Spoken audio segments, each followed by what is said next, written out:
This video is basically just the full shackle breaking section from my How Strong is Joe Goldberg video that was cut down for time when I realized it didn't do anything to increase his strength. First, we have this athletic to street calculation, which used cross-section area, shear strength, multiplied by a thickness displacement, divided by 12 hits, problems/critiques.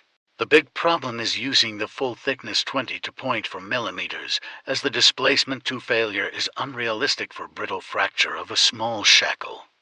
The real fracture displacement is far smaller, fractions of a millimeter to a few mm, so using 20 to millimeters overestimates the energy required, or rather overestimates the available work if you assume that much displacement. Also, shear strength is stress at failure, not an energy density. Dividing by number of hits is a modeling choice, impacts due cumulative fatigue, not simple equal shares of energy. Internally consistent, but the displacement assumption is unrealistic. Per hit energies are plausible if total displacement were that large, but actual fracture energy will likely be much lower if the failure displacement is small.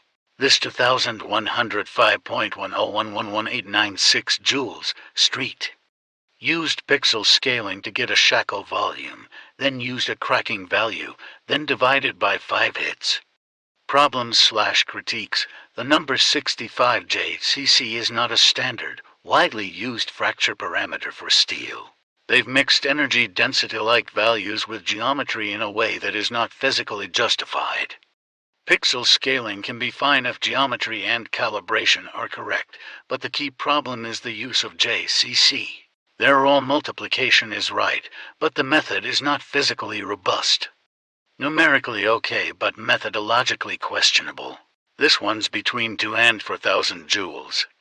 They estimated the broken piece as having a mass of 2.5 pounds, volume 0.001 for cubic meters, then multiplied volume times stress and divided by 12 hits. Problems/critiques. The operation stress times volume gives units of an mj, but it's not a physically justified way to compute fracture energy without knowing how stress is applied and what strain/displacement accompanies it. They're effectively treating stress times volume as energy, which is not generally correct. The math itself, with their assumed numbers, produced plausible numeric values, but the physical interpretation is shaky. This 10,650 for 0.436 for 289 joules. Assumes AC 1055 UTS approximately equals 650 MPa area, force equals stress times area, then assume displacement and energy.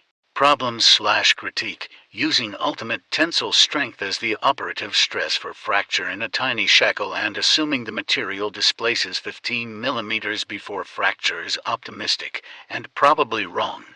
UTS is a tensile property. Small shackles typically fail in shear or from a stress concentration, brittle break or fatigue, with much smaller local displacement. This method overestimates energy if you assume large displacement. The arithmetic is consistent, but the assumptions, area, large displacement, that says operative failure stress, likely overestimate energy needed. Arithmetic correct for those assumptions, but those assumptions likely throw this estimate upward. This 16,640 joules, wall, took a big rectangular volume times JCC equals joules, divided by 3 hits equals joules, problems/critiques. This is essentially the same JCC approach as calc, but with a much bigger assumed volume. The assumed volume is extremely large for a shackle. The JCC constant for mild frag steel is not a standard, universally valid fracture energy parameter for small, hardened shackles. This wall level 1 used pixel, volume approximately equals cc, then used alloy structural steel yield with a range of 8501450 MPa very high and multiplied stress times cc to get joules, then divided by 12, problems/critiques. Mixing stress in MPa with volume in cc as if stress times volume equals energy is not a valid general method unless you have an explicit energy density relation. The unit handling is being abused here. MPa times cc produces numbers that may have the right units only if carefully converted. The yield/strength values quoted, 8501 for 50 MPa, are extremely high for typical cuff steels. Those values are often for exotic tool steels, not common shackles. Using those strengths and that huge volume yields astronomical energies that are implausible for a small shackle. Very likely far too large and based on unit misuse and extreme assumptions. So, which of these calculations is the most realistic? Short answer: none of the calculations I could find for this feed is a textbook perfect fracture energy calculation. Because fracture energy depends on fracture mechanics parameters, fracture toughness K_IC, crack geometry, stress concentrations, dynamic impact loading, fatigue accumulation, rather than just stress times volume. But we can say which ones are plausible. Most plausible order of magnitude estimates come from methods based on force equals stress times cross-sectional area, then multiplying by a realistic fracture displacement millimeters, not centimeters.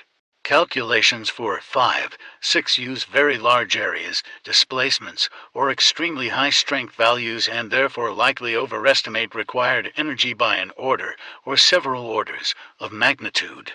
Calculation 2 relies on a JCC constant that isn't standard. It can accidentally produce useful numbers but is not generally reliable. A physically sensible estimate with a realistic practical approach I think would be to use the cross-section area of the part that actually breaks, not the total bulky volume, for example, a shackle wire thickness times the byte length where it breaks. For example, for 0.478 square centimeters as a cross-section. That's a reasonable starting point, so let's try with that. We use shear strength range for common carbon/annealed steel, approximately 220 to 380 megapascals. These are reasonable bounds. Use a realistic fracture displacement, how far material moves in the failure zone. For ductile fracture this is often 0.5 to 5 millimeters, 0.005 to 0.005 meters. Smaller displacements sub-mm apply for brittle fracture. Compute force equals stress times area, then work approximately equals force times displacement. This is approximate but physically sensible. Using area equals for 0.478 square centimeters equals for 0.478 times 10J square meter, shear stress equals 220 to 380 megapascals. Displacement equals 0.5 to 5 millimeters. Here are the numbers you get, which at most only gets the feet to low street level. I could have gotten that video out days ago if I didn't waste so much time going over those calculations and running these numbers. Well, that's everything.